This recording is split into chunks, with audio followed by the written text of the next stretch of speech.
All right. So looking at our assignments, so the purpose of what we're doing is kind of looking at our team's assignments and just looking at some more advanced features beyond what we typically do.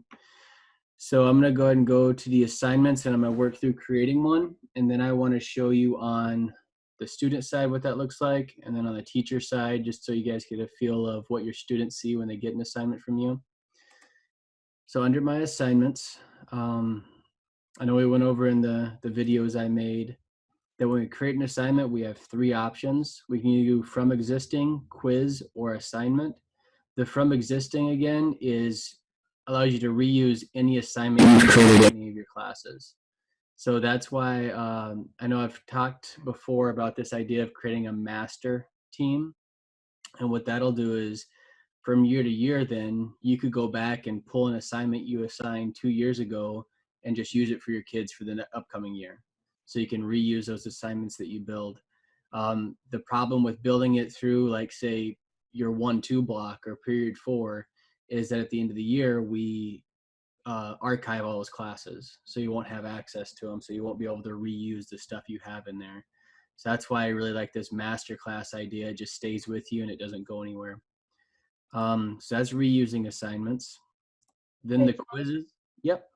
Before you go on, how do you create that? Is that You just go to from the all teams page. okay? Just join or create, and then you're gonna create a team. Oh, awesome. Okay, thank you. Now, Patty, with you, what you could do is with all of your 6th grade ELAR is create a master team that all of you are in. Because okay. you could create an assignment and Wells could assign it to all of her kids from that. So you can assign it from that one. So that'd be an option for you guys to do. You just want to know when you create the team, you want to make it a classes. He's doing it. I just can't hear it. Uh-oh. Garrett can't hear me? Oh, no. You guys can hear me fine, right? Okay. All right. All right. But you want to make it a classes when you come in here, just because that's how you can assign stuff back and forth. Okay. Yeah. So where were we? I'm going to create an assignment now. Now on the assignments, when you create them, if you're going to use a form for your assignments, I really suggest that you use the quiz one. If you were to just make an assignment and put that link in here to the form, that means all of your classes, so your 1, 2, your 3, 4 will all be on the same form. If you do it that way, so that's where it gets kind of not as pretty. But if you do it as a quiz, what it actually does is it creates a brand new form for each of those classes. So if I were going to use this prepositions form that I made before, when I click next and add this, if I add more than one class, it's going to make a new form for each of those. So each class will be separated. So I'm not going to have 130 kids on one form. It's going to be class by class. So it just makes it a lot easier to view and to grade and all that. Also, by doing it as a quiz, you can see the grades right in here. So you don't actually have to go into the form to see what they scored. You can see their scores right on there. If you were just do the link, it wouldn't work as well. Your chat. So this is a quiz I put in here. Now, when I put that quiz in, I have to put directions in there, or should put directions. So click on the form. So those are directions to have. The points, because it's in there as a quiz, you see those points are automatic. So it tells me how many points. So I don't have to set the points. I can assign it to multiple classes. I can set the due date. Now this is something for us, if you like to really work ahead, this can work with all assignments. This edit part down here where it says assignments will be immediately allowed to turn in late. If you edit that, you can schedule it to go out in the future. So you could schedule this to go out next Monday or the following Monday. So you could build all of your assignments right now and schedule them to go out whenever you wanted to. You would just have to pick out which date you wanted to post, when it was due, and then when it's going to close. When it closes, that means students aren't going to have access to it anymore. So that could be helpful for assigning future assignments. I know 7th grade ELER is doing this, so they have their 3 weeks already built. They're scheduled to be sent out when they're ready, and they don't have to do anything in it. They just have to review work. So that's something, if you want to work ahead, you could get that done as well. I'm just going to have this due on Friday. Should be good. I'm going to go ahead and assign that. Now you do have the option to just save this as well. If I were to save this, that just saves as a draft. So if I want to go ahead and build them all, I could just save them, and then let me refresh. Go into my drafts, and that assignment will be there. I can open it back up whenever I'm ready, and I can assign it. So you can save them as drafts and assign them later. So I'm going to go ahead and assign this one. Okay, so that's my form. So now I'm going to show you the student side real quick, what a student sees when they come in. So now let's say I'm a student going into class. I may have to refresh to see if that assignment will pull up.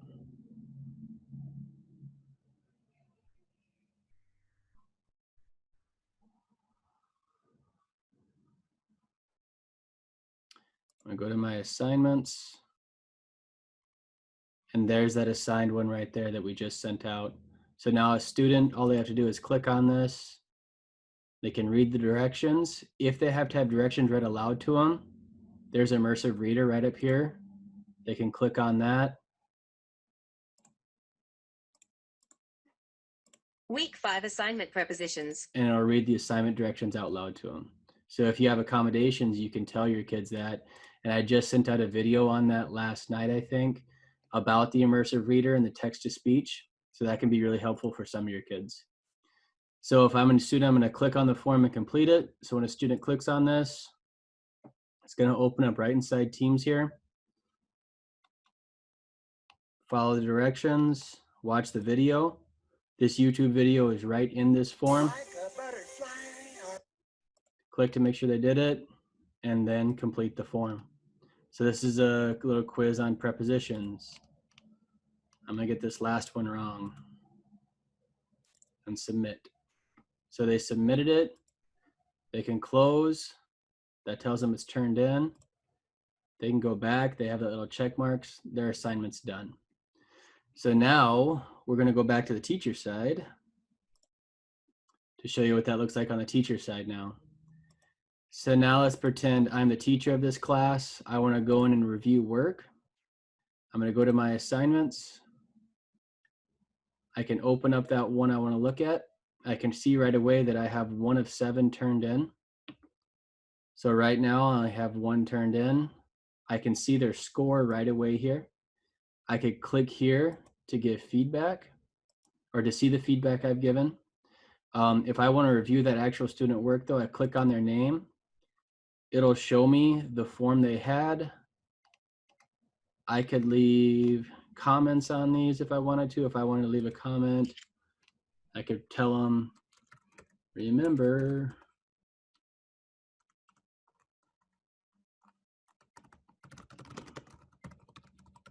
and then blah, blah, blah, blah, blah, whatever your comment is.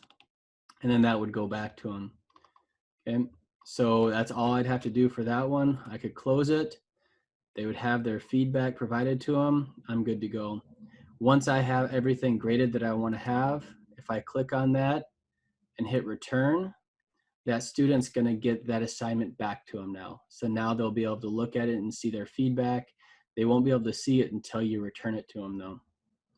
I'm going to go to, Joe, yep. do you mind showing us what that looks like from the student side? Yeah. Like when we send it back to them with the feedback? Go to assignments, completed, and that was that one. So now the student can get it. They have 2 out of 3 points. Let's see here.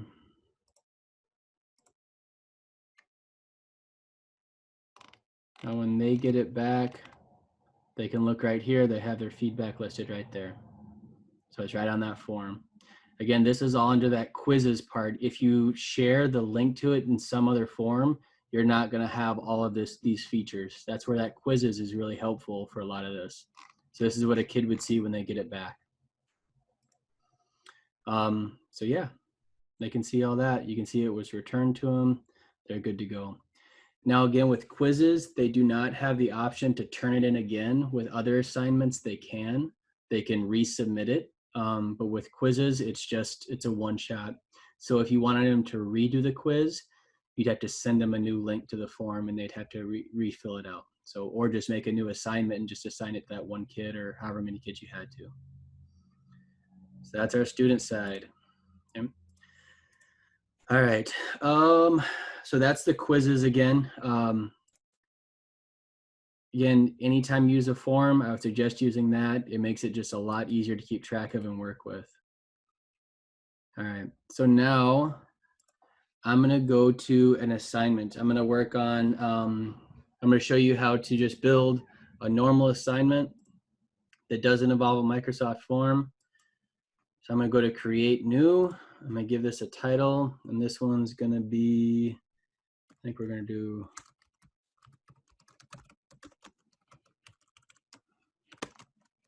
something on the Revolutionary War. Okay. Now what I had before this is I had a just Word document that I built that has some directions on it. So I'm going to go ahead and attach that resource. So I'm going to look at add resource. And I'm going to go upload from my device because I just opened a Word document and kind of made a template to send out to them. So I'm going to upload from my device. Go to my documents. Oops. Revolutionary War article. I'm going to open that up. So now when I upload that, what it's actually doing is it's creating a version for my OneDrive, and then it's also putting it into Teams so that each student can get their own copy within Teams. Of course, it's not going to load when we're doing this.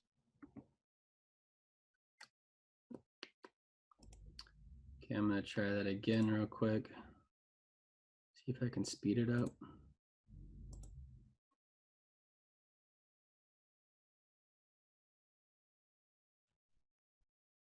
It's not liking me right now.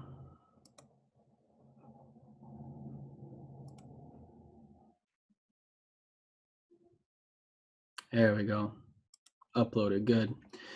So I uploaded that Word document right there, and you can see right here it says students edit their own copy. So they're going to get their own copy. They're going to have to fill it out and do it. I can put my directions right here, which is going to be to open the Word doc and answer the questions. Okay, so those are my directions for them, pretty brief directions. Now, this Word document, if I want to review it to see what it looks like before I send it, I can actually open it up right here. I can see what it looks like. So again, this assignment is they have to read an article. I put the link in here. These are the questions they have to answer. So that's all good. I can close that. Now, if I want to, in this assignment,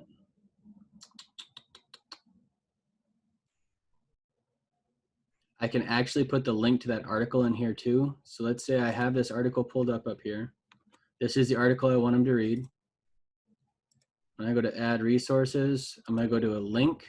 I can paste that link right in there.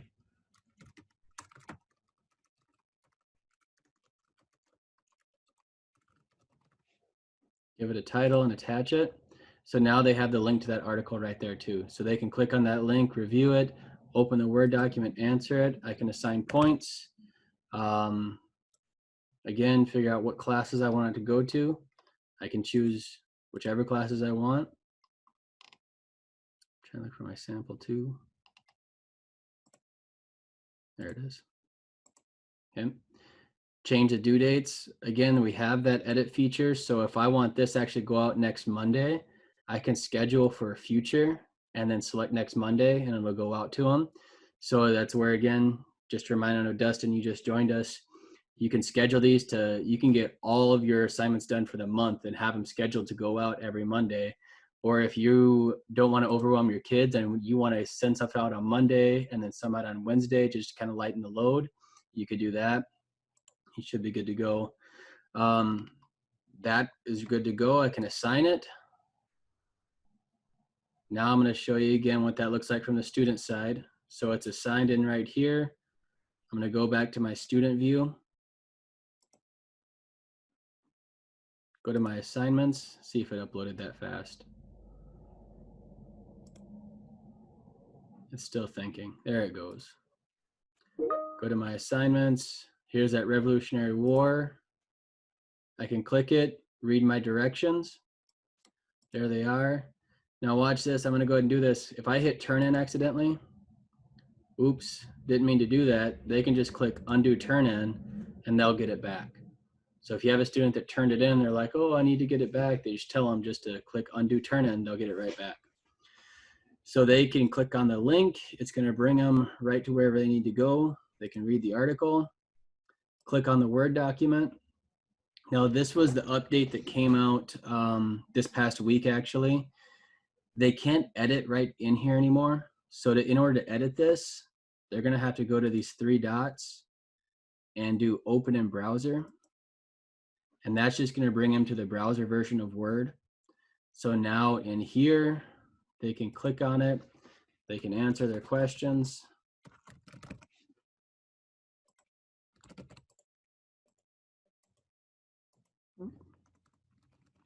Okay, so let's say they finish it all, answer the questions. You do want to make sure that right now it says saving.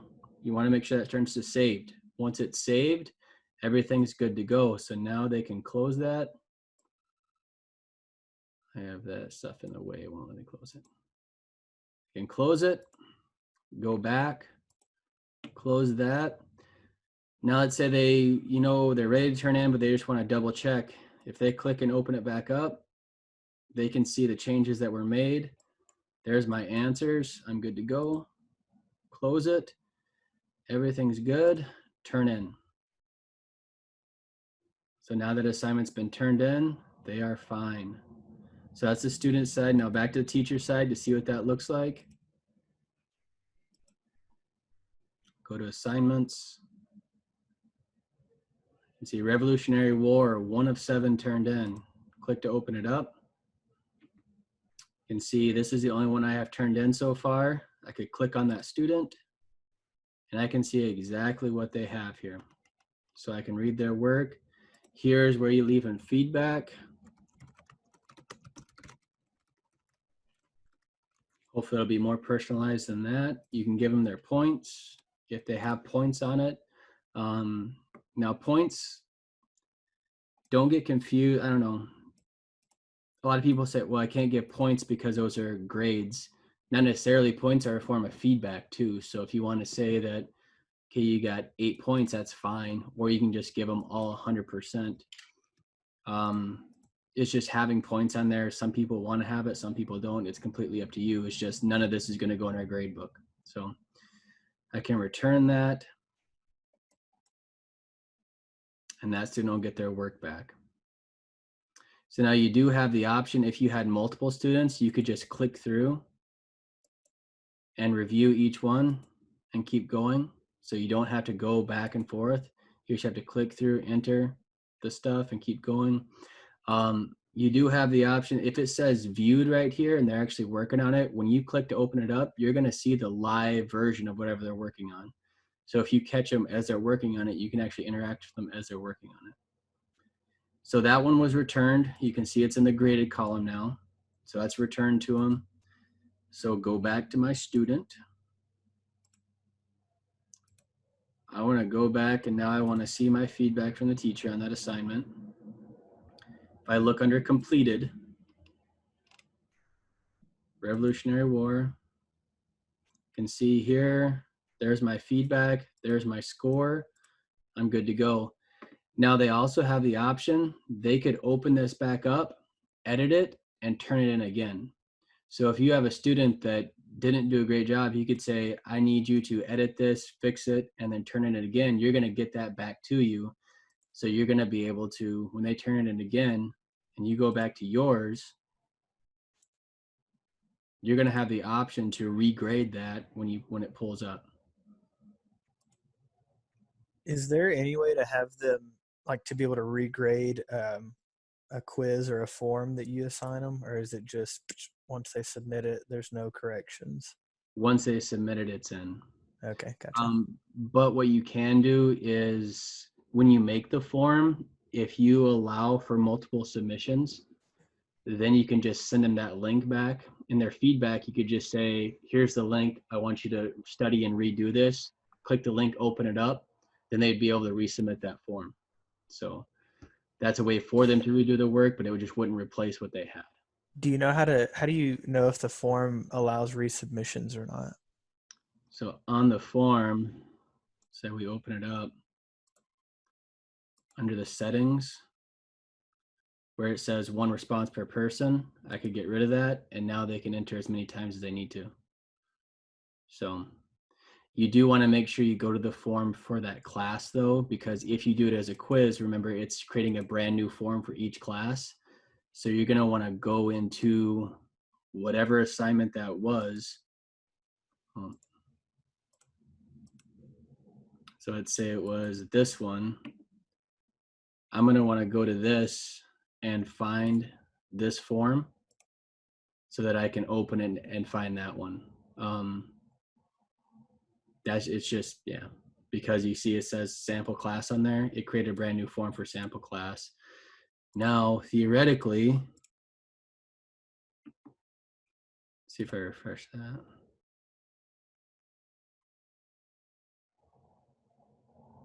Because these are supposed to, I don't know. There we go. So if you do these group forms in here, that shows you each class. So now I can go into that and I can get that link if I need to that form, copy and send it to them. I just got to make sure I choose it from the correct class. Gotcha. So it might, during this whole online learning thing, be better to just do a generic form for all the classes so that I'm not having to, maybe it'd be better to dig for the kid than have to keep digging for all these different links and different forms, maybe. I don't know. I think, honestly, to me, the easiest thing is to send out the form, let it complete it.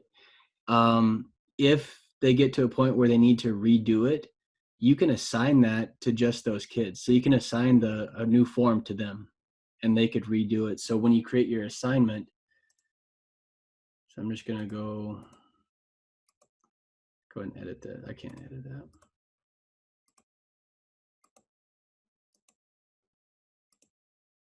It's not working with me today. Both me and my wife are on Zoom meetings right now, so I think it's eating up a lot of our bandwidth. Is there a way, just another question, to change the form to where when they submit it, it doesn't show them the correct answers? Yeah, I'm pretty sure that's a setting on there. So if I go to, just real quick, so if I'm in this class and if I'm only assigning to one class, I can select the individual students that get that. So I can say I only want this kid to get it, and then that would be my redos. They could send it back out. So if you needed to redo it, you could.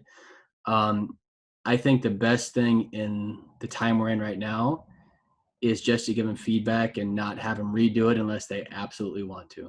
That'd be my suggestion. It's just about the feedback they're getting right now. Yeah. So what I did was I told them if they wanted to, I created a Flipgrid inside my channel and told them if they wanted to go explain the correct answer in the Flipgrid, I'd give them, their points back. And so I've had a lot do that, but I think that's been easy. I love that. I think that is much more powerful than them just redoing the form anyway, when they actually have to explain, well, this is what I got wrong and this is the right answer. That's way far above and beyond what doing another form would do. So, all right. So that was just those two basic assignments. So that's doing a quiz. Remember, anytime you use a form, just that quiz just makes it so much easier to organize. And then you have the Word doc. I am going to go through real quick, creating an assignment with a rubric on it. So I created another little template to send out to them. And this is for them to write a short story. So if I wanted to write a short fictional story, I'm going to show you what this template looks like that I created. It just has the basic directions, which is to write a short story and include the elements of fiction in their writing. So I have that on there, and they could just begin typing here their short story. But now let's say instead of just assigning a point value, so this is going to be a short story. Open the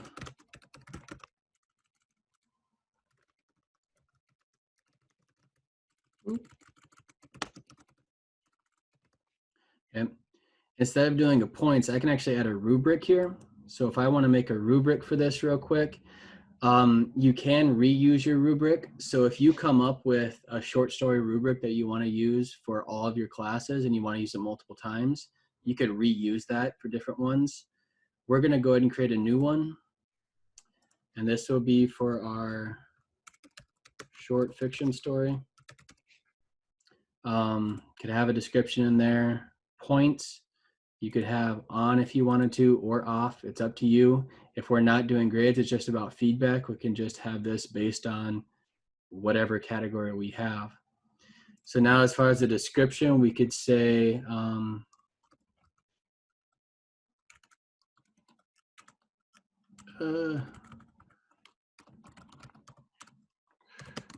my goodness. Character development. And we could talk about what is excellent character development in there. And we could write what that would be and give them feedback for each of these. You could add a new category, and this would be the plot. So you could give your criteria for the plot. What's an excellent plot, good, fair, poor. And then you could save this. So I'm just going to enter some junk in here. Okay. All right. And I'm going to attach that rubric. So now my points are going to be assigned to that rubric and not to a point value that I have on there. I'm going to assign this to multiple classes again. Have my due date. I can have it go out later. I'm going to go ahead and assign it. And then back on my student side, I'm going to go through and complete that real quick, just so you can see what it's like to grade something with a rubric.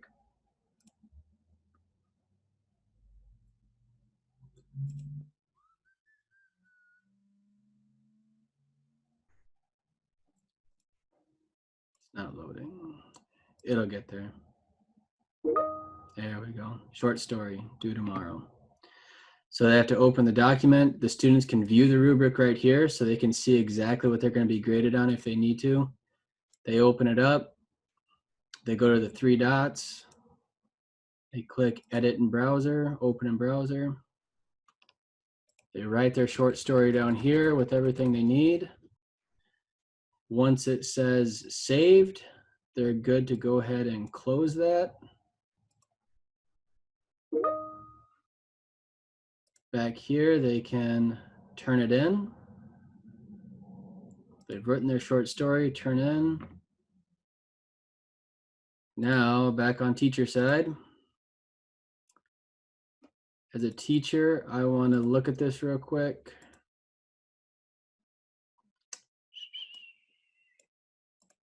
Short story. See who has it turned in. One student right here. I can click on them. Now, here's their short story. If I click on this rubric, I can just go point by point. So character development was good. I could enter more feedback if I need to. If not, move on to the next one. The plot was excellent. Could move on to the next one and keep going. So that's a really quick way to give some more targeted feedback without having to type individual responses to everyone, is putting that rubric in there. When you're all done, they have that. I can enter overall feedback and then return. So that's returned. It's good. I'm going to flip back to student real quick, just so we can see. Completed. Let's look at that short story.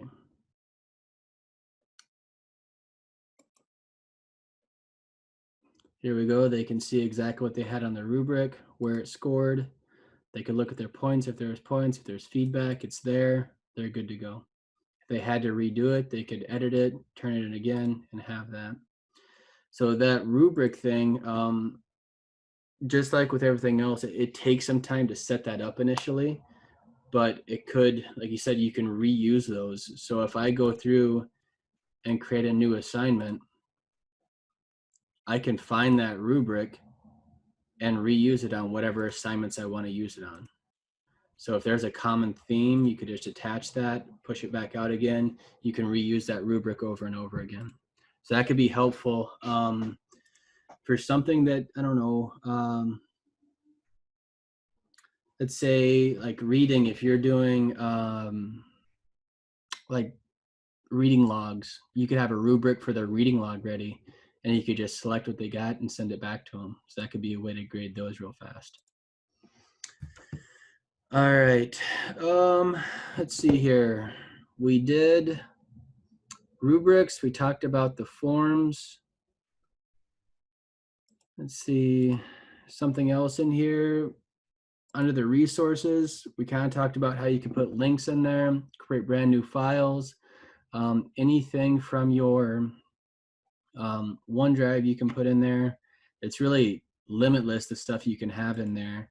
You can put a link to a video in there. They can click on the video and watch it too. So if you have a YouTube video, they could click on it and watch it. They'd be good to go. All right. So how about we do this? Let's open it up. Since we don't have many of us, are there questions? Anything you want to see done? Any ideas you want to work through? You can unmute and ask a question. We can all chat about them. It's up to you guys. Curious as to how Dustin put that Flipgrid in there for the kids to give that feedback. Yeah, that's awesome. And Dustin, when you did that, did you just put the link to that Flipgrid in? I think so. Yeah, so I created the Flipgrid, and then I just clicked that new tab and clicked Flipgrid, and then copy and pasted the link, and then it popped up and said, "We found your Flipgrid," and then it added it. So You did it I up think here, so. tabs up here. Yeah. Okay, so yep, you can add a Flipgrid up here. Another thing you could do is in that assignment, actually, you could send out that link to that Flipgrid in that assignment. They could click on it right there and do that. But yeah, that's awesome. I really like that Flipgrid idea of them explaining. So if you put it up there in the tabs, you'd have to put a new Flipgrid thing in there for each class. Is that right? You could, but I chose to just do one for everybody to make their corrections in. Yeah. And if you, so let's say you have a grid, under each grid, you have different tasks that they have to do, that you assign them. You could do just a different task for each channel or each team you have. So and then for you, it's all under the same thing, but for the kids, they're just clicking into it. Am I saying those right? Tasks? That doesn't sound right. I think it's topics. Topics. There we go. So you could have and I think you already have a science grid, right, Terry? Yeah. I do, yeah. Yes, So, sir. Yeah. And I also made it like private so that the kids couldn't watch each other's, because I know some kids are embarrassed by that. So I made sure I told them, I'll be the only one that watches it. And if it's really good, and I'll ask you if I can, make it public or whatever. Like over there where it says active or not, mine are all set to be inactive or hidden at first. And my kids don't like to have their faces shown. If you have it on here, it's down here. Just turn that to moderate. That'll make sure that they don't go public. Then you're the only one that can see them. You'd have to release them in order for other people to see them. So just turn that moderate on or off. You'd be good to go. Okay, that's awesome. Thank you. Yeah. So a question that I sent in the chat was that if you create, since we work on PLCs, is there any way that when I make an assignment for my team, instead of them having to go through and make the assignment, is there a way they can clone that or copy that? The best way to do that, I was talking with a little bit before you got in here, is that master team idea. So if you were to go through, so you can see I had one. There's my master. So you could create a master team. So a master 7th grade math team as a class. So when you create that as a class and then add everyone in there as a teacher.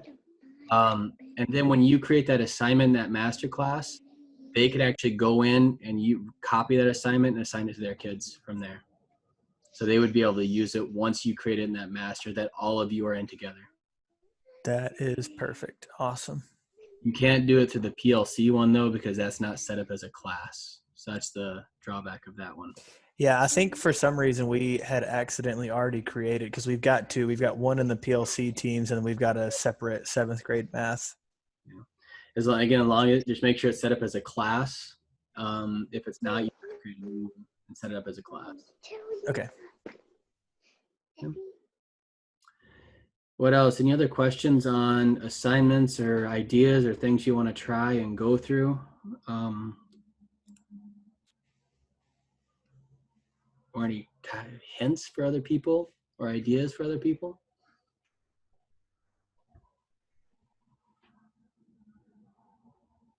Okay.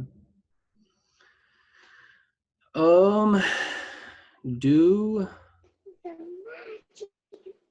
you want to look at anything else on here? Do you want to look at forms or anything? Building forms? I don't know where else to go. I don't know if everybody's used the assignments tab, but I really like that to be able to quickly navigate. It's over to the left under the teams, but I really like that for navigating through all my different classes. And because once you click it and select whatever assignment inside of it, when you get ready to go to your next class, you can just click up at the top where it says simple class, and it'll give you a drop down, and it's super easy to just switch between instead of going back and going to each team individually. That is very nice. Raise a grade. Absolutely. I did not even know that was a thing. Me That was either until awesome. yesterday, and it's just been sitting there, a little button on the side of the screen. That's perfect. So I tried to call one of my kids the other day, looking over at those buttons, and it didn't work. It said the administrator has disabled chat or something like that. Yeah. He was having a problem accessing his stuff. Yeah, this is shut off. It's been shut off since we started Teams. It was open briefly, but it's just way too hard to monitor with student-to-student contact, so we can't have it open. Oh, okay. So we're just saying the best way to get all your kids still is through email or phone calls. Okay. So in Teams itself, there's no way to contact a student, like to talk back and forth and not have everybody else see it, right? I mean, like we talk back and forth in the post all the time, but everybody can see all those, right? Yep, everyone can see those. Now, as we keep diving into these and exploring with them, when you start getting into class notebook, understanding the inside class notebook, every single one of your students has a private space, a private page. You could actually leave messages in there if you wanted to. So when I look to here, if I were to go to somebody and put stuff in their spot, no one else can see that. So that's a way to exchange private back and forth with students would be in here. But besides that, because they have the chat bot, you wouldn't be able to.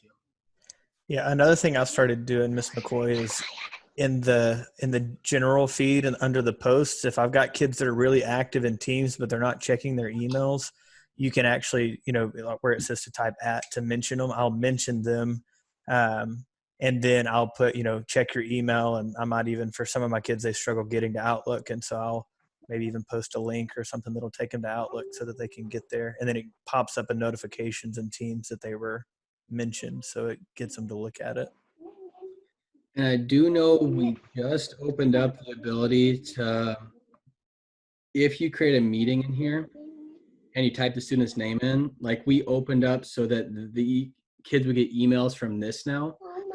So if you create a meeting in here, they'd actually get email notifications if they got something from you too. So tablet. All right. Have y'all seen the thing where you can check when the student was last active? Oh, where's that at? So if you click in your class, that, and then click manage team, and then you click the drop down to see the members and guests, and then you hover over their picture, it'll tell you what like he was active yesterday. And so I can see kids that were active a few days ago, or if they haven't been on since January, and that helps me to kind of know when I'm contacting parents. So just I don't know how accurate it is, but anyway. That's cool. That's really helpful too. Gina's been slacking off then, huh? Jeez. Yeah, hasn't been on since last week. Oh. All right. You also remember in here, if you have a student that's really messing up your conversation feed, you can mute them and they wouldn't be able to post in that conversation feed anymore. So you can mute students and then unmute them. They can still do everything else. They just can't post in that conversation feed. So that can be probably helpful for some of you. If you're going to create that master team, when you add people to say that did go in here as a member, you can always switch them to members or owners. Owners have all the ability you do besides the ability to delete the team.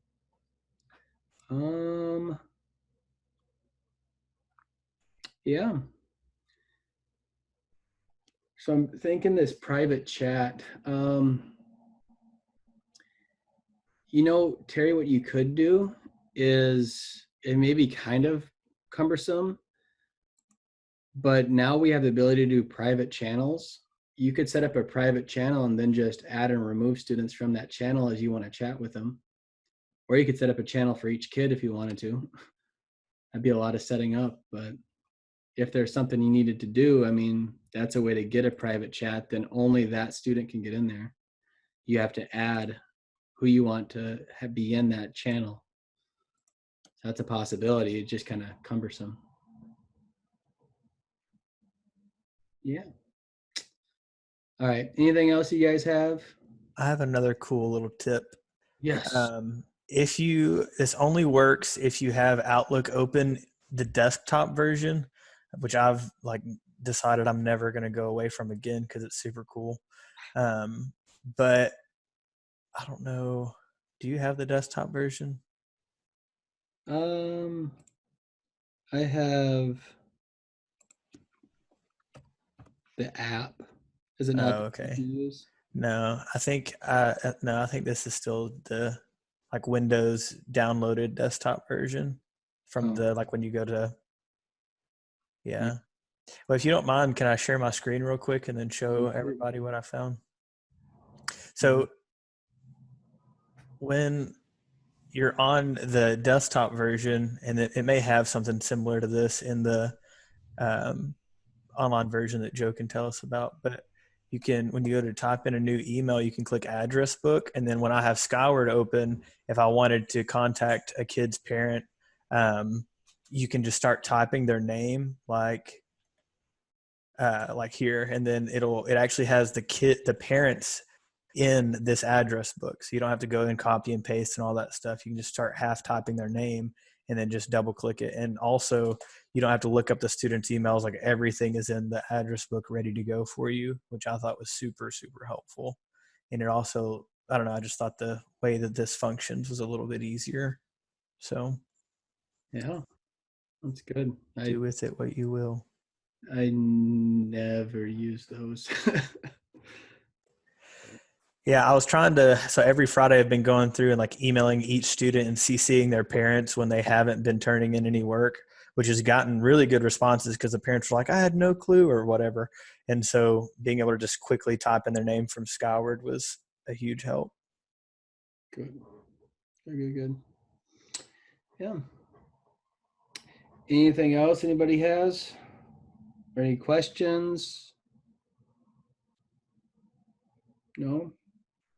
Well, if there are things, I am doing another session tomorrow from 1 to 2, just as kind of just an open Q&A thing. If you want to drop in, I don't know what'll be asked, but we'll just kind of work through things as they come up. But yeah, that's kind of all I had planned for today. If you guys don't have anything else, we can call it good and we can sign off. And I appreciate you coming in. Okay. All right. Thanks, Joe. All right. Well, thank you guys. We'll talk to you later. Have a good rest of your day here. All right. Bye.